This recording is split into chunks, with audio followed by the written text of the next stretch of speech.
Yuk.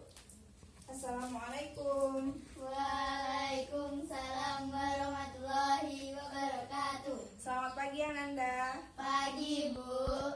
Apa kabar hari ini? Baik, Bu. Alhamdulillah, luar biasa. Tetap semangat. Allahu Akbar. Alhamdulillah. Udah siap untuk belajar pagi hari ini? Siap, Bu.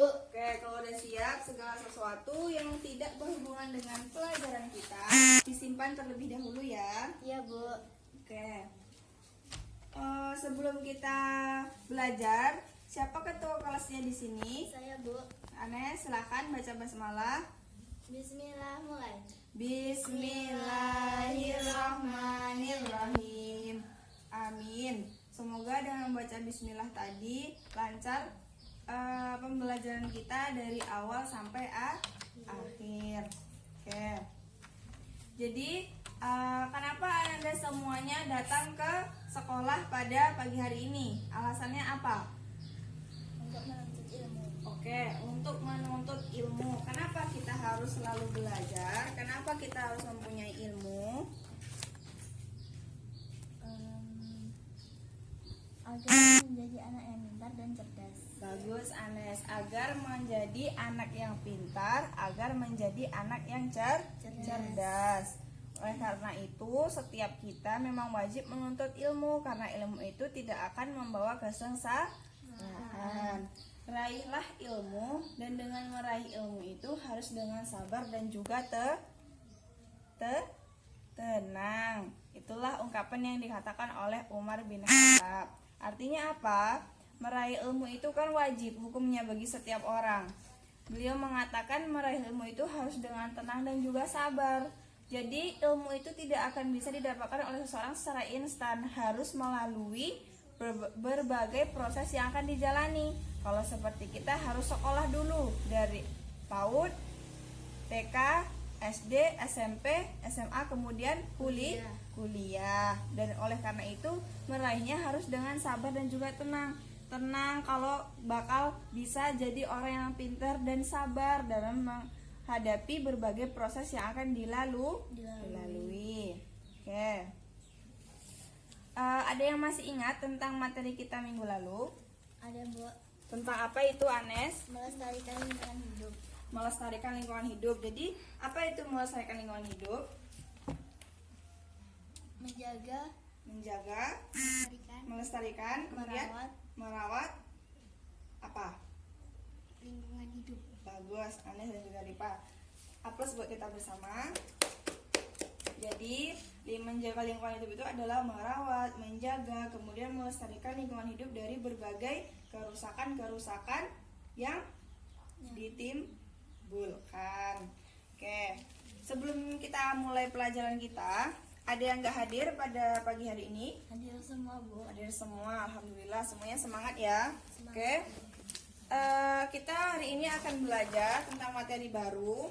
Untuk itu, sebelumnya Ibu akan menyajikan sebuah video.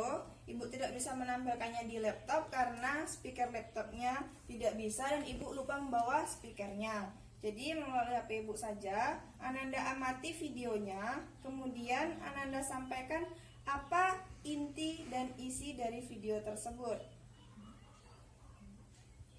Tunggu ya.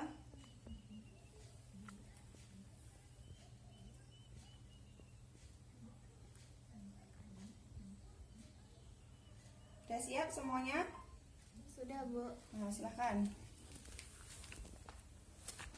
Tidak boleh kita menjudge orang lain hanya dengan sekilas tanpa tahu detailnya. Nggak bisa kita menjudge orang yang hadir, apalagi menjudge orang yang gaib. Orang yang hadir artinya yang kita lihat dia berbuat dosa aja nggak bisa dijudge. Siapa tahu dia udah tobat, atau siapa tahu kita salah lihat. Siapa tahu yang dia lakukan bukan dosa, yang dia lakukan bukan sia-sia. Sehingga tetap teman-teman kita duduk di masjid, tapi kita respect sama teman-teman kita di luar masjid. Kita hadir di ta'lim, tapi kita respect dengan teman-teman kita yang lagi main, yang lagi di jalan, yang lagi di mall. Karena Islam itu fair. Dan wala tuzakku anfusakum, janganlah kalian menganggap diri kalian doang yang paling suci. Huwa a'lam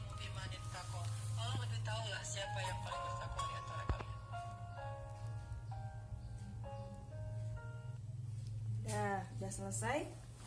Sudah bisa diambil hikmahnya apa? Inti dari videonya? Sudah, Bu. Perlu diulang atau tidak? Tidak. Alhamdulillah. Oke. Nah, jadi dari video tersebut, apa inti dari video tersebut? Kita tidak boleh berprasangka kepada orang lain dan orang lain yang tidak mengikuti sholat berjamaah di masjid belum tentu ia tidak sholat. Nah, bagus sekali Anes. Nah, jadi dari video tadi, Rifa udah ngerti kan isinya apa? Sama pendapatnya? Sama. Oke. Nah, benar sekali yang dibilang oleh Anes. Jadi kita itu tidak boleh berprasangka buruk. Ibaratnya itu tidak boleh menilai seseorang itu dari covernya aja. Misalnya ibu itu keluar dengan memakai baju yang agak meriah sekali, misalnya kan warnanya merah atau seperti apa. Jadi ketika Anes atau Rifa melihat ibu, jangan langsung berprasangka, wih ibu itu bajunya menyala mau pamer ibunya. Belum tentu ibu memakai warna merah itu untuk pamer. Mana tahu ibu nggak punya baju yang lain kan? Mana tahu ibu bajunya cuma merah itu aja. Oke, jadi seperti itu. Nah, dari video yang udah ibu sajikan tadi, Ananda udah amati dari contoh yang ibu berikan. Apakah Ananda tahu apa pembelajaran kita pada pagi hari ini tentang apa? Bahas tentang berprasangka baik. Berprasangka baik. Dalam istilah agamanya yaitu husnuzon.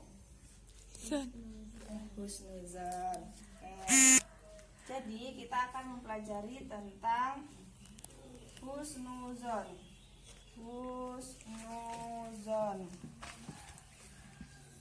Tanggal berapa sekarang? Tanggal 29. 29, 30. 30. 30. Udah berapa hari kita puasa?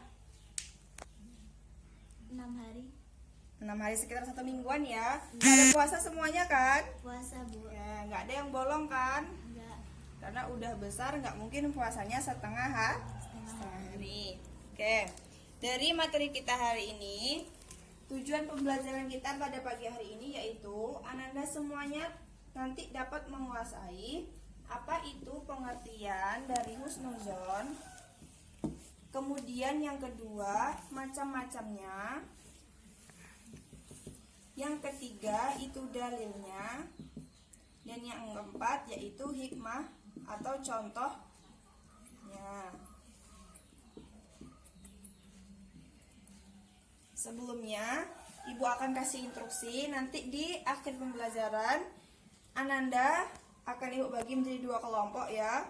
Kelompok 1, kelompok 2. Nanti Ibu kasih instruksi apa yang akan Ananda diskusikan. Oke? Oke. Kita lanjut yang materi yang pertama. Apa itu husnuzon?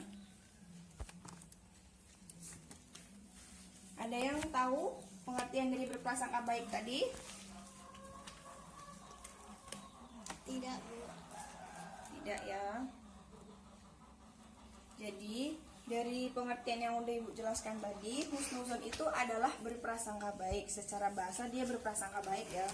Jadi bisa dikatakan bahwa husnuzon itu yaitu perasaan yang bersifat positif terhadap segala sesuatu. Berprasangka baik, berperasaan baik, berpikiran baik terhadap segala sesuatu. Seperti misalnya apa? Husnuzon itu seperti apa? Berpikir positif itu seperti apa? Coba Ripa, seperti apa husnuzon dalam kehidupan Ripa, misalnya di rumah, gimana coba husnuzonnya? Anes, bisa? Tidak, Bu. Tidak. Ya misalnya Rifa beli es di bulan puasa sekarang ini. Udah beli dari jam 3 misalnya. Terus nampak sama Anes, loh kok Mbak Ripa itu kalau udah beli es jam 3 kan bukannya masih jam setengah 7. Jangan-jangan dia nggak puasa. Nah, jangan-jangan dia nggak puasa. Nah, kalimat jangan-jangan dia nggak puasa tadi itulah yang menimbulkan prasangka kan? Iya. Berpikiran negatif kan? Padahal belum tentu tahu, belum tentu Mbak Ripa itu beli es jam segitu karena dia nggak puasa. Mana tahu dia disimpan dulu esnya, nanti pas sore mana tahu ada keperluan lain sehingga dia tidak berkesempatan atau tidak memiliki waktu untuk beli esnya. Jadi yang seperti itulah yang dibuang. Misalnya berprasangka baiknya itu yaitu ketika Anes lihat Mbak Ripa, harusnya dia bilang, loh kok Mbak Ripa itu udah beli es ya? Oh mungkin nanti sore dia nggak sempat beli, makanya dia beli sekarang. Nah kayak gitu. Jadi positif aja terus, nggak ada yang jangan-jangan kayaknya misalnya nggak gitu. Jadi itu kan menimbulkan kayak seakan-akan kita kan udah tahu gitu, pasti dia nggak puasa. Dari mana kita tahu? Kan kita nggak bertanya. Ada yang mengerti? Apa? Coba ulang lagi apa yang Ibu bilang tadi. Contohnya kayak mana? Coba Anes. Kalau misalnya Riva beli es ke warung, terus saya melihatnya, terus saya bilang, jangan-jangan Mbak Riva nggak puasa. Terus kata-kata jangan-jangan tersebut itulah yang disebut dengan berprasangka buruk, dan kita harus selalu berpikir kepada orang lain dengan prasangka yang positif atau yang baik. Bagus sekali Anes. Jadi berprasangka positif itu yaitu, oh Mbak Riva beli es jam segini, kenapa ya, kayak gitu. Jadi tuh mungkin dia nanti nggak sempat beli sorenya, atau enggak daripada berpikiran negatif tanya, loh Mbak Ripa kok udah beli es aja. Kayak gitu kan bisa. Kayak gitulah yang dinamakan dengan berpikiran positif. Nah, jadi pengertian tersebut dan juga contoh, ada yang anak-anak Ibu ragukan lagi? Tidak, Bu. Tidak, udah mengerti? Sudah, Bu. Oke, kalau sudah mengerti kita lanjut yang kedua tentang macam-macamnya. Secara garis besar, macam-macam husnuzon itu ada 3. Yang pertama husnuzon terhadap Allah, dan yang kedua husnuzon terhadap diri sendiri, dan yang ketiga husnuzon terhadap orang lain. Apa itu husnuzon terhadap Allah? Yaitu kita selalu berpikir positif dan menerima segala apa yang udah Allah berikan kepada kita dengan penuh rasa syukur, dengan penuh rasa sabar. Seperti apa contohnya? Misalnya hari ini kan puasa di tengah pandemi corona. Jangan-jangan dalam hari-hari kita itu setelah sekian lama virus ini masih ada di sekitar kita. Alhamdulillah di daerah kita nggak ada ya, maksudnya di Indonesia ini.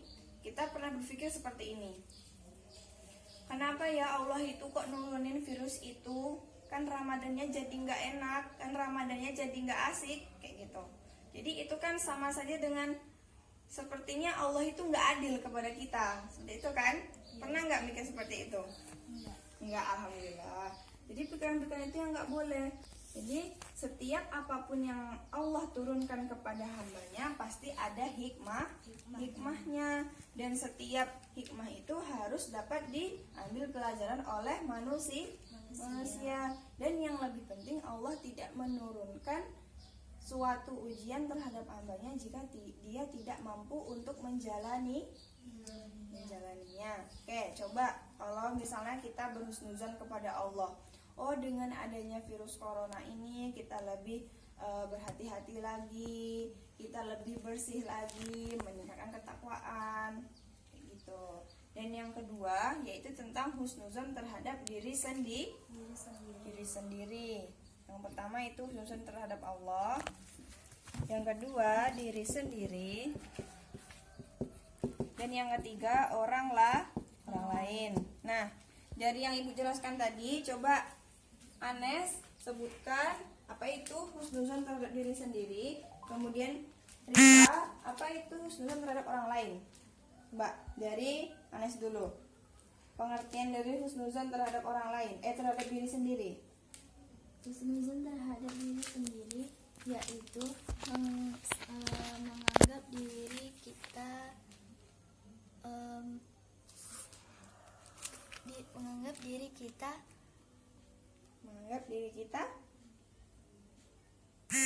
lebih rendah daripada orang lain. Lebih rendah daripada orang lain. Oke, Ibu terima jawabannya. Kemudian Ripa. Husnuzon kepada manusia. Husnuzon Kepada manusia. Maaf ya, Ibu salah, kepada orang lain maksudnya. husnuzon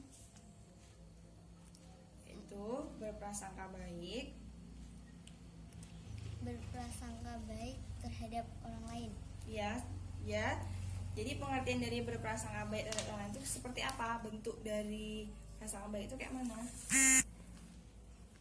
Kayak kita harus berpikir harus baik terhadap orang lain. ya, bagus. Bagus ya, Anes sama Ripa jawabannya. Tepuk tangan dulu. Kasih apresiasi.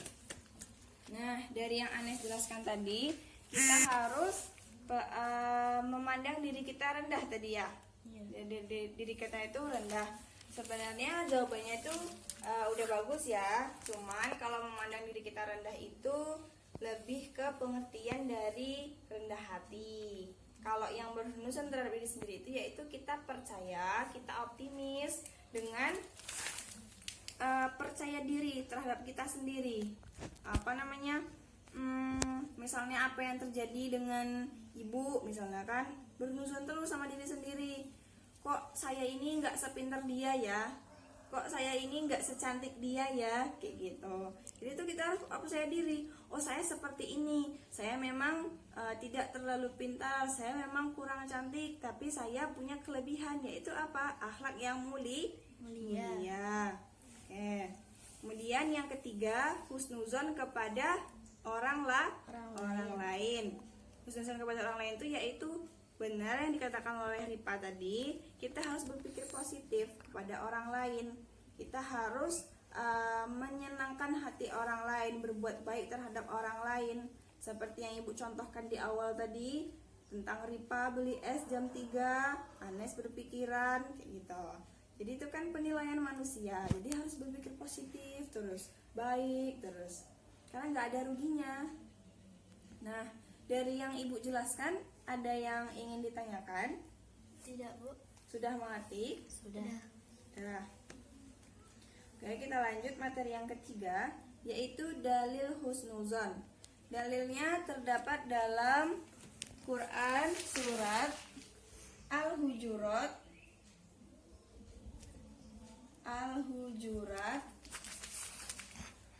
ayat 12. Silahkan dibuka untuk Al-Qur'annya. Siapa yang mau baca? Oke, silahkan Pak. A'udzubillahi minasyaitonirrajim. Bismillahirrahmanirrahim. Ya ayyuhalladzina amanu tanibu Coba ulangi. Tanibu katiron Hati atau kasih? katiron minadon. Coba tunggu dulu. Tadi waktu membaca, yang ja itu adalah kol-kolah sugro atau kubro? Kubro. Sugro. Kalau kubro itu yang di akhir kalimat, misalnya ahad. Jadi ya ayyuhalladzina amanu jtanibu katsiran minazzon. Jadi tasdidnya, kemudian tajwidnya, dan panjang pendek dan makhrajul hurufnya tolong diperhatikan lagi ya. Oke, lanjut. Inna ba'doni ismu wala tajassasu wala yaktab ba'dukum ba'don ayuhibbu ahadukum ayyakula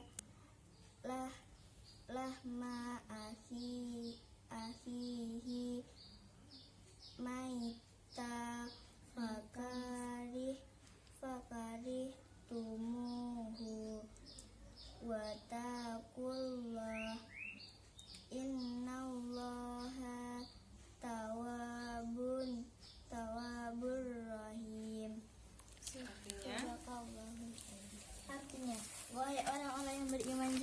banyak dari prasangka. Sesungguhnya sebagian prasangka itu dosa. Dan janganlah kamu mencari-cari kesalahan orang lain.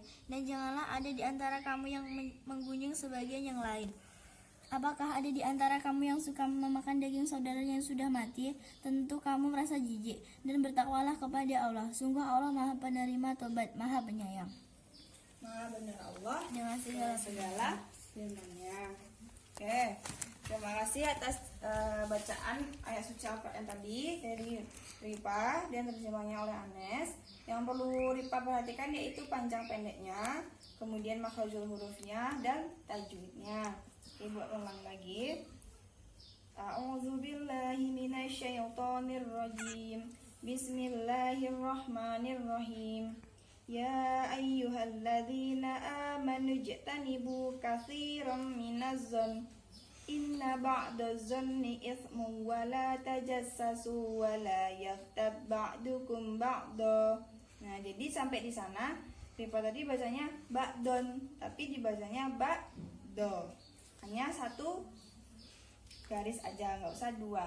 Jadi fathah, bukan fathah tanwin.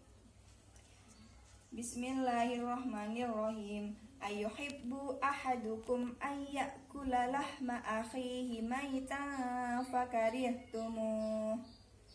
Wattaqullah innallaha tawwabur rahim.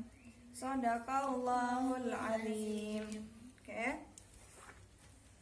Dari yang udah Anes bacakan tadi, apa kira-kira kandungan dari ayat itu, apa penjelasannya? Kita tidak boleh berprasangka buruk kepada orang lain Ya. dan mencari kesalahan orang lain. Dan kita tidak boleh berprasangka karena sebagian prasangka itu dosa. Ya, terima kasih Anes. Ada lagi Mbak Ripa? Nggak ada? Udah mengerti? Sudah. Oke. Nah, dari ayat tersebut tadi dijelaskan, ya ayyuhalladzina amanu ijtanibu katsiran minaz-zann. Hai orang-orang yang beriman, jauhilah banyak dari prasangka karena sebagian prasangka itu adalah dosa. Jadi memang kita disuruh oleh Allah untuk menjauhi prasangka karena sebagian prasangka itu adalah dosa. Kalau sudah dosa, otomatis itu perkara yang tidak boleh dan ganjarannya adalah masuk neraka. Kemudian inna ba'daz-zanni ismu wala tajassasu wala yaghtab ba'dukum ba'da. Dan janganlah kalian mencari-cari keburukan orang lain, dan janganlah menggunjingkan satu sama yang lain. Misalnya Mbak Ripa ketahuan memiliki sifat pemalas misalnya. Kalau udah pemalas kayak gitu, Anda sebagai teman harusnya menasehati, bukannya malah mengomongkannya di belakang. Misalnya Ripa itu udah malas, gak mau belajar, gak mau rajin, gimana nanti tuh belajarnya? Gak boleh mencari-cari kesalahan atau enggak mengadu domba kepada orang lain, diceritakannya, kemudian menggunjingkannya kepada orang lain gitu. Dan kemudian ayyuhibbu ahadukum ayyakula lahma akhihi maitan fakarihtumu. Dan adakah di antara kamu yang suka memakan daging saudaranya yang sudah mati? Nah, ada yang mau? Enggak ada. Kalau enggak ada berarti itu harusnya tidak boleh.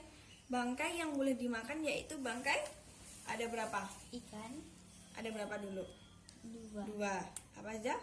Ikan. Terus? Belalang. Ikan dan belalang. Bagus sekali. Nah, dari pengertian tadi, yang bangkai yang boleh dimakan adalah ikan dan juga belalang. Misalnya ada ayam meninggalnya itu mati karena ditabrak oleh motor.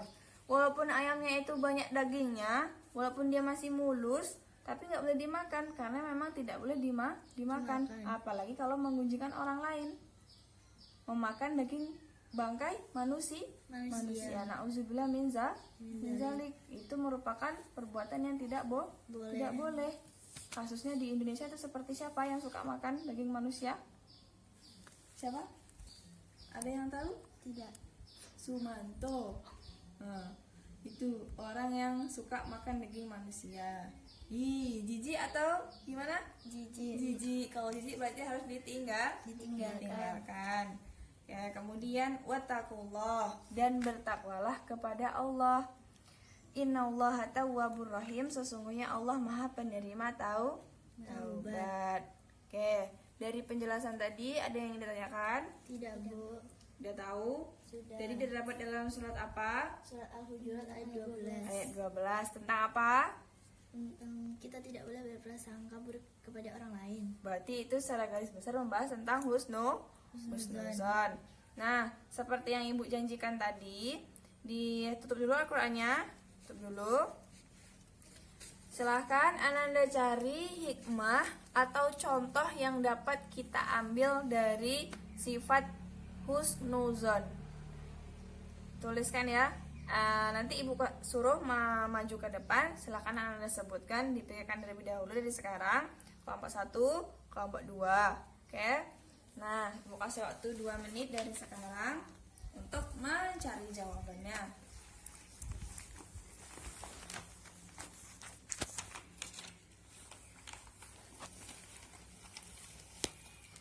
Hikmah dan contohnya, Bu. Iya, hikmah dan juga contohnya.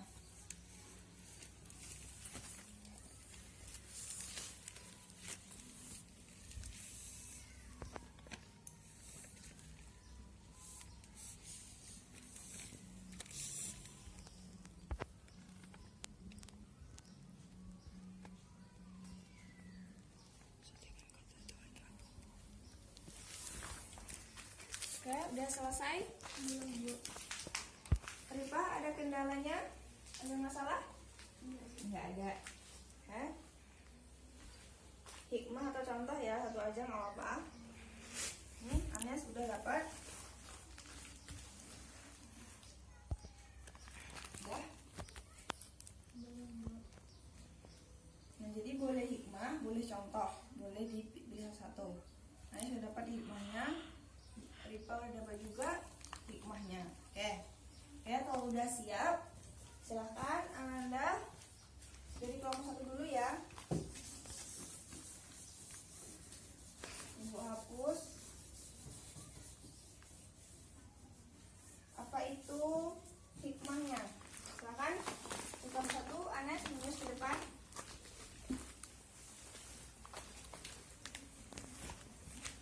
Sesuai yang Anes pilihkan tadi ya.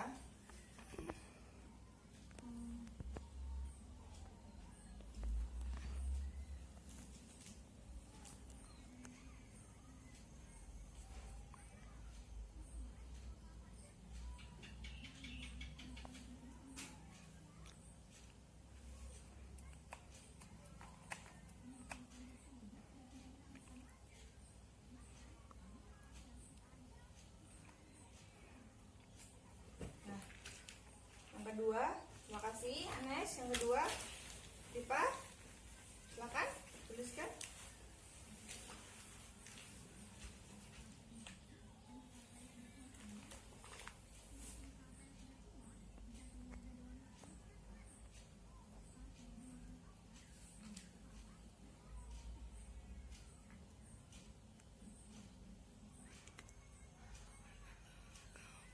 Terima kasih ya. Hapus dulu buat kita semua atas jawabannya, bagus sekali. Nah, dari yang Anda semua diskusikan tadi, hikmah yang dapat diambil yaitu dapat menjadi lebih dekat dengan Allah. Contohnya seperti apa? Coba Ripa. Ayo, apa?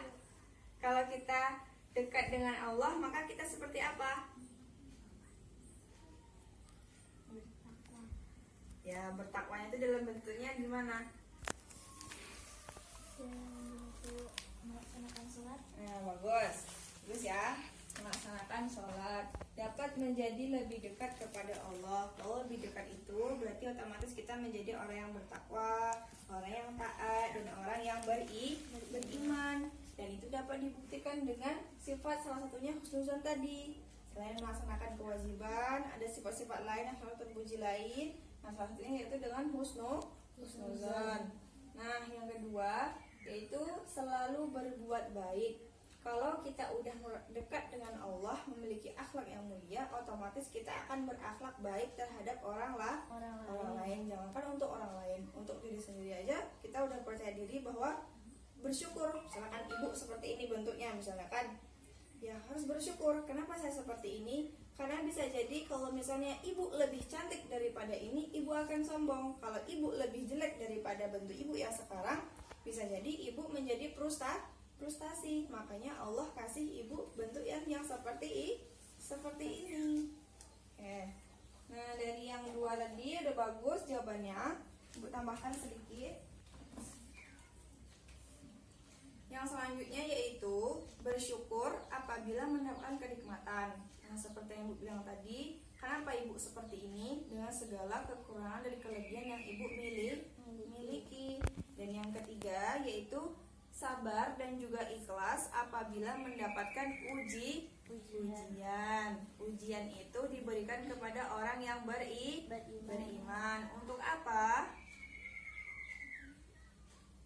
Untuk apa? Ya, untuk menguji apakah seseorang itu benar-benar beriman atau tidak. Karena nggak mungkin orang itu aku beriman tapi nggak ada diuji, nggak mungkin, nggak bisa kan.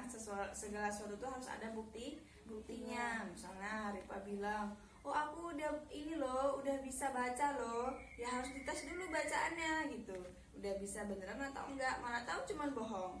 Kayak gitu. Nah, yang keempat, yakin bahwa terdapat hikmah di balik segala penderitaan dan juga kegagalan. Misalnya Anes ulangan, udah belajar tapi maunya dapat 100, kiranya dapat 90. Ternyata sampai di rumah nangis dan frustasi. Aku harusnya nilainya 100, bukan 90. Aku besok gak mau ulangan lagi, malas belajar. Kayak gitu tuh boleh atau enggak? Tidak. Enggak boleh, karena apa? Karena apa kayak gitu? Sifatnya kayak mana? Udah putus asa.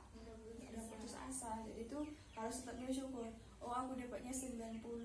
Mungkin karena tadi itu ada yang kurang fokus satu soal gitu. Nah, dari yang Ibu jelaskan tentang pengertian macam-macam dari dan juga hikmahnya, ada yang ditanyakan? Tidak, Bu. Nggak ada. Kalau nggak ada Ibu yang bertanya. Dari pengertian husnuzon tadi macam-macam dalil dan juga hikmah, ada berapa macam-macam husnuzon? Jadi ada berapa macam-macam dari husnuzon yang bisa langsung tunjuk tangan. Lagi tangannya gini. Yang bisa tunjuk tangan 1, 2, 3. Nah, Rifa duluan. Oke. Husnuzon kepada Allah.